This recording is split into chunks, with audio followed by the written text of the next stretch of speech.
Hello, everyone. I'd like to welcome you to fourth grade. We're going to try something a little different this year. All the teachers are going to make recordings of what information we present about our classroom at the night of orientation.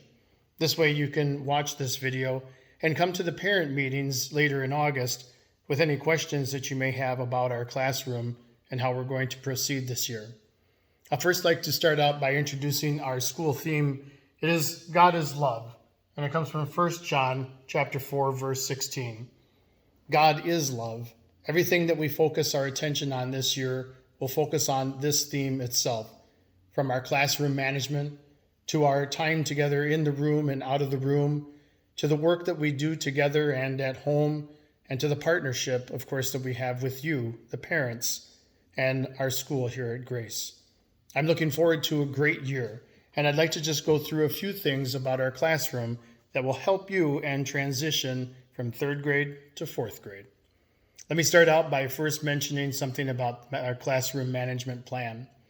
In this classroom, we're going to work together at keeping track of our work that is done, keeping track of each other's time and talents, and making sure that we're using our God-given talents in the most and beneficial way, and that is to promote the gospel in all the work that we do. In the classroom, we know from time to time there are going to be things that have to be corrected. Sometimes it might be some behavior, sometimes it might be something between two students. Whatever the case may be, we'll do so with the theme, God is love. We'll take care of anything that comes up, and we'll make sure that we communicate with you at home and that you know anything that is necessary, especially when it comes to the academics and also when it comes to our social time together with each other. So in a handbook that I will be giving to you when we meet, you can read all of the different parts of our management plan in the classroom. We'll work on a system of being ready to work at each day, and then we can go in two different directions. Depending on what happens during the day and our behavior, we can move up from ready to learn to excellent work days, or we may go down and we may have to have some reminders about being on task and making sure that we're doing everything that is necessary. So I'm sure that as the year goes on, the classroom will have some changes to those plans, as a lot of it will be student driven, and we can discuss these things that are necessary. So when we put all of our work together, we're going to be taking time in the classroom to do much of that work while we're here. That enables the children to have any questions. If they have any questions, they can ask me, and we can work on things right here. We're doing things a little bit different this year at the end of the school day. We used to have a study hall that was available for students after school.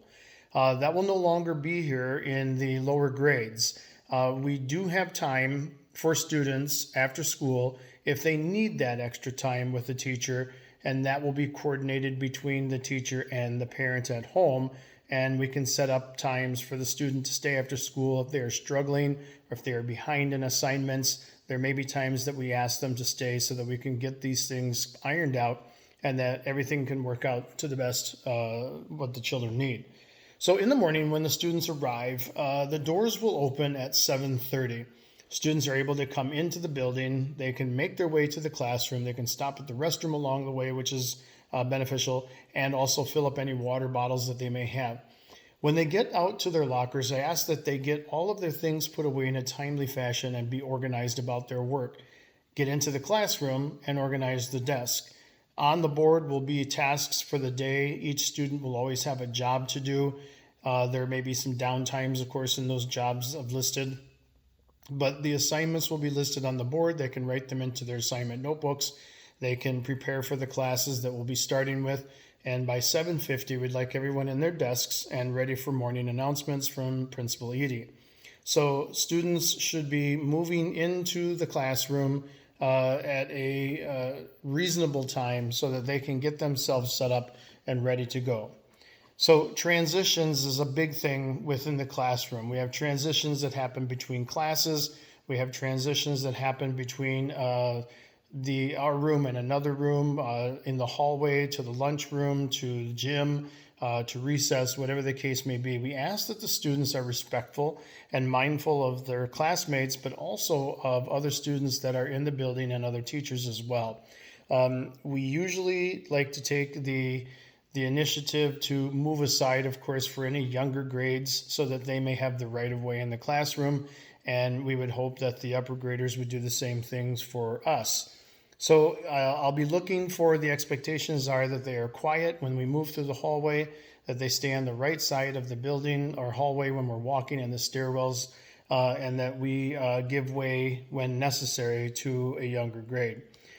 In the classroom itself, when we're moving around the room, we make sure that we are mindful of each other's property and that we're mindful of their bodies so that we are not bumping into each other, we are not knocking things off of each other's desks, but that you and I are working together to make our classroom a cohesive unit.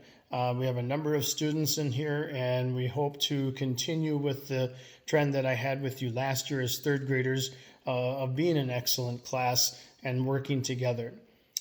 Which reminds me, as also as third graders here, now as fourth graders, you had work that you did with me and with Mrs. O'Haver, and that will be the same, that the classes that you switch with her will be music and English, and then we'll do switch off again for Phi-Ed and science, as I did last year with our new third grade students coming in.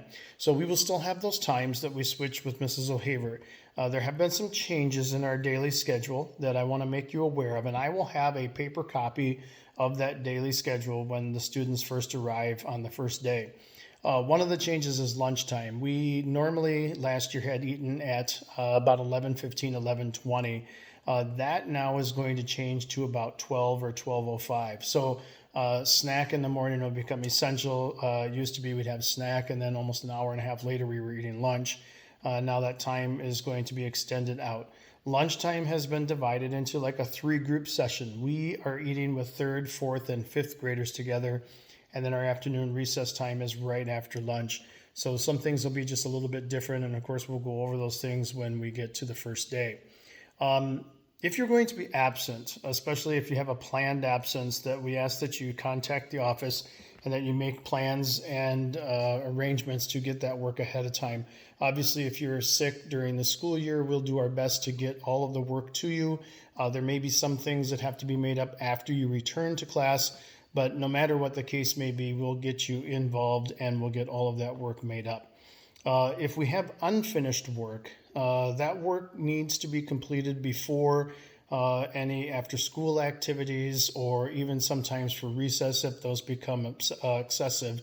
But of course, you will know those things as parents, as I will communicate that with you. Proper communication, well, for me, it's best to see if you can catch me in person before school, after school.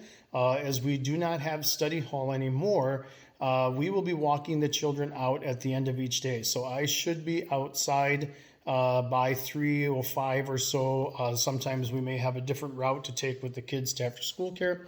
But whatever the case may be, I'll be available after school here till 4 o'clock most days. By phone, my cell phone number will be included in the handbook. And of course, my Grace email account is also there for you should you need to get a hold of me. You can also call the school office and they can put you through to the classroom or to my voicemail there. So the best way to reach me, a text message, which I'll have with my cell phone, and or an email.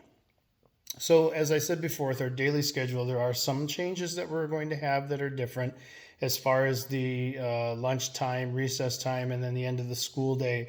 One of the other big changes that we'll be encountering is a new math series.